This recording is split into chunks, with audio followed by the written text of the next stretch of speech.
You segued quite nicely there into the next thing I wanted to talk to you about, which is the ideas of subsidiarity and federalism. So, just for people who don't maybe quite grasp what federalism is before we start going into it, you can correct me if you feel this is a poor definition, but I think just looking at America is like an excellent example of just a way that federalism might work, in that they have their 50 states with a government in each state, and they have their national government that sets policy and laws, but then there's like certain laws that can be overridden by state governments, and there's certain ones that are set from the top down.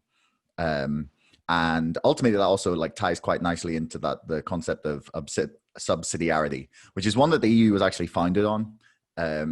But I'm not 100% sure how much they actually adhere to it. Well, you can give your thoughts on that if you'd like. But subsidiarity, again, correct me if I'm getting this wrong, is essentially the idea that every decision should be taken at the most local level that it can be made. So they shouldn't be making policy about your local garden center at the EU level, essentially, or about the streets in your town or something like that. That decisions like that affect people on a really local level should be made at the local level, and then there should be some decisions made at a national level, and then some made at an EU level. So yeah, when we start with to what extent you think the EU have really adhered to subsidiarity? Okay. So yeah, so your definition of subsidiarity there is, I think, correct. My understanding is that, and I'm not a political historian, but my understanding is that it originated in Catholic canon law, and certainly it's a concept that seems to be more widely understood in for example, Germany. But yeah, it's the idea that the decisions should be taken at the level as close to the citizen as possible, or as reasonable. And as you say, planning, the calendar for waste collection, those sort of things, you take at a very local level. Foreign policy, trade policy, it makes sense to take these decisions at the highest level that there is, and so on in between. And that's the notion of subsidiarity, and it first, it wasn't there right at the beginning of the EU, but as the EU became progressively, and I use the term EU interchangeably with the European communities, of course, as the EU became more politically integrated and as its ambition increased, so I think it became more important to flesh out these notions. And so I think it was the Single European Act in the 80s that first introduced the notion of subsidiarity into the treaties, but only in specific policy areas. And it was only with the Maastricht Treaty that you first had a general application of the principle of subsidiarity. And now you've got it right there in the treaty, in Article 5 of the treaty. In fact, if you give me a second, I'm just going to pull up my laptop and I can read you the bit of the treaty where it is. Yeah. So here we go. In Article 5, paragraph 3 of the treaty of the Lisbon, of the consolidated treaties after Lisbon, you've got under the principle of subsidiarity, in areas which do not fall within its exclusive competence, the Union shall act only if and insofar as the objectives of the proposed action cannot be sufficiently achieved by the member states, either at central level or at regional and local level. So what that's saying is that decisions should be taken at the level closest to the citizen, be that local or regional or central in member states, but it's the member states that should decide on that. And the way this works in practice is that national parliaments, under the Treaty of Lisbon, national parliaments are empowered to scrutinise EU legislation and flag if they think that the principle of subsidiarity has been breached. And that has happened. That's happened 3 times, I think, so far, where member states, a majority of member state parliaments have said, no, this breaches the principle of subsidiarity, so we don't think we should be proceeding. And the Commission has pulled back proposals, even where it doesn't agree. So it does, yeah, it is applied, it's in there, it's in law, and it works. It has been applied. My difficulty with it is that it leaves it to the member states to decide, national parliaments and member states to decide at what level subsidiarity should then be applied below the European tier. So that's not. And then we come to the notion of federalism. I mean, that's not what I understand by federalism. So federalism for me is about tiers of government. So federalism is, if you like, the expression of subsidiarity in politics. You have decisions that are taken by the appropriate tier of government, be that local, regional, national, or European. You mentioned the US, which of course is a federal republic, but I mean I can think of other examples that might actually be even better. So you've got, for example, Canada, which I know well because I was posted out there as a diplomat. But you've also got Belgium or Germany, and some other EU member states where federalism is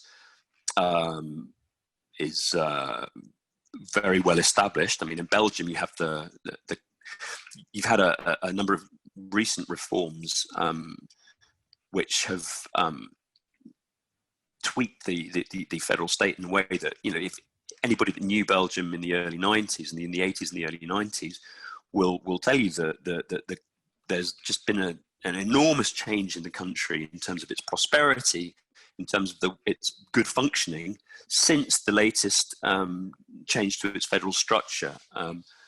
And if you like, the ultimate test of that is that Belgium, I think, has the record for the length of time that it's gone without having a national government. I mean, they've had national elections and they've taken literally years to form a coalition government at the national level. And it hasn't led to the collapse of the Belgian state precisely because in the Belgian situation, the national level is almost irrelevant, or redundant is the proper word there, because you've got this you've got these powers at federal and regional level that function extremely well in terms of delivering good governance, and then you've got the European tier of government and there's not that much left in the middle for the national government to take care of, and national governments do not like that. And this is what I mean when we talk about the imbalance of the institutions with the council, which are national governments. You've got the council, where under the way that the treaty currently works, I mean, it would have to be the council that would decide to reform the EU in a more federal direction. And they're not going to do that because effectively they'd be signing their own death warrant. It's a bit like the UK. You're never going to get where the Westminster Parliament agreeing to move from first past the post to proportional representation or to a more devolved federal structure, because it would effectively take away their entire raison d'etre. So I mean, we can talk about that a bit more. But so federalism for me is about setting in stone how decisions are taken, how subsidiarity works in a practical level, how rules are made at the local, regional, national, and European level. Draw breath. So there you go. That's my pitch. So one thing I would like to know is that Guinness very unfairly did not give Northern Ireland the world record for the longest period without a government. We had about 1,000 days with no government, but they refused to say that we had the record. They wanted to keep it with Belgium. I'm not sure why. Perhaps that was Guinness themselves saying, the north of Ireland shouldn't have a record for anything that wasn't, shooting each other. But so like one of the criticisms that was very prevalent in the EU debate over Brexit was that the EU was, I don't want to say fundamentally undemocratic, but the idea that power was so far from the place of so far from the voter in so many cases that people didn't vote for their EU member of European Parliament. They felt disconnected from this Parliament that's across the sea, like miles away from where they're making from where we're placing the vote, and where like real life for them is going on. And to me, it seems like there's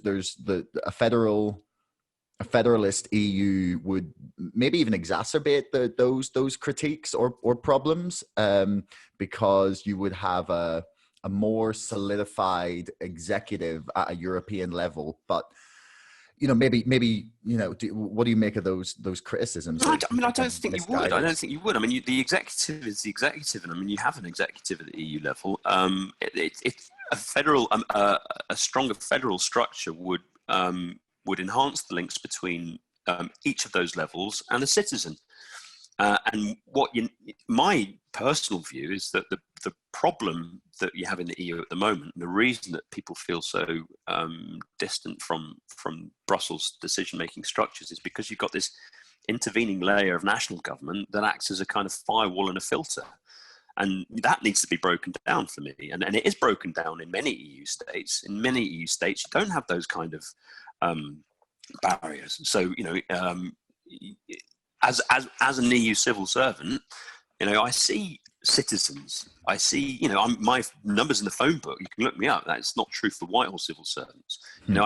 Citizens can write to commissioners, because citizens write to their MEPs. MEPs come and see us. I mean, there is direct interaction between the institutions and the citizens.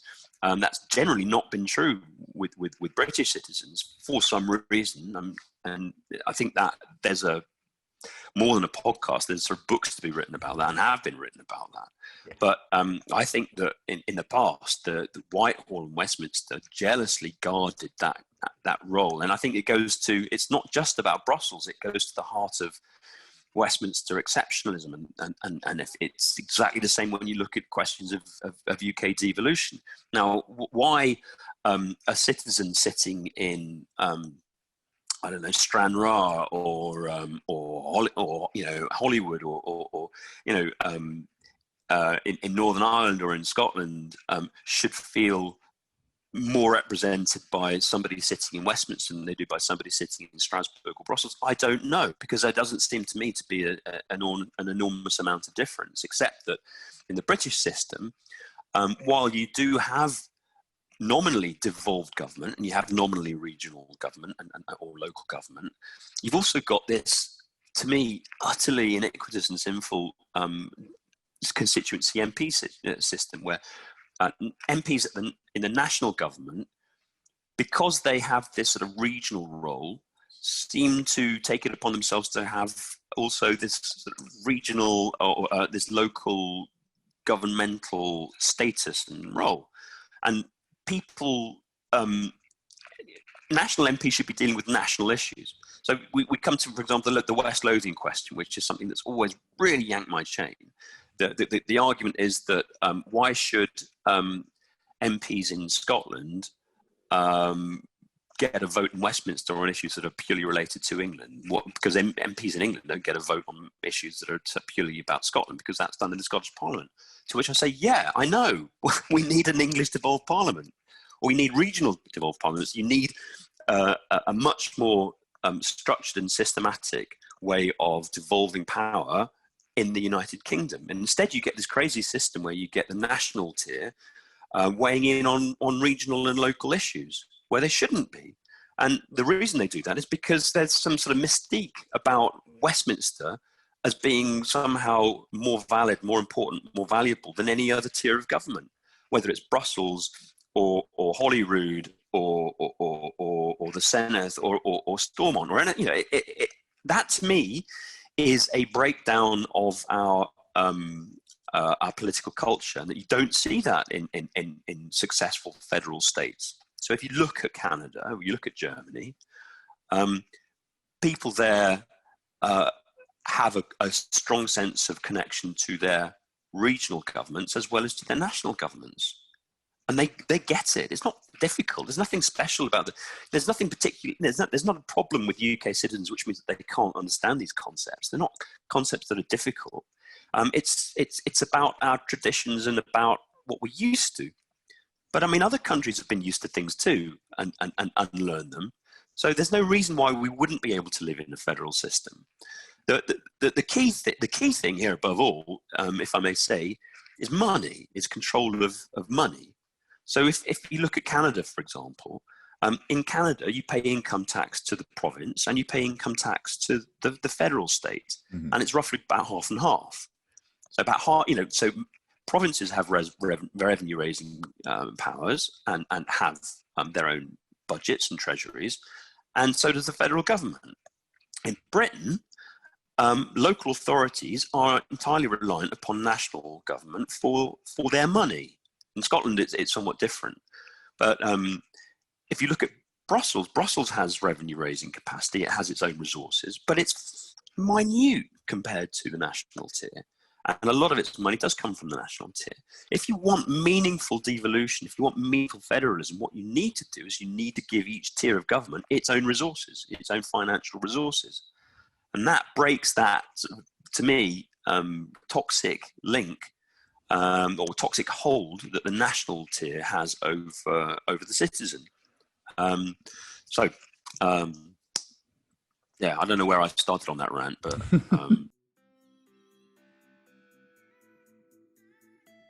Thanks so much for listening.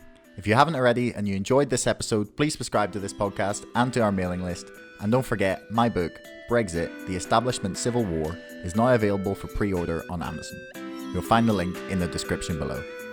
Until next time, thanks so much for listening.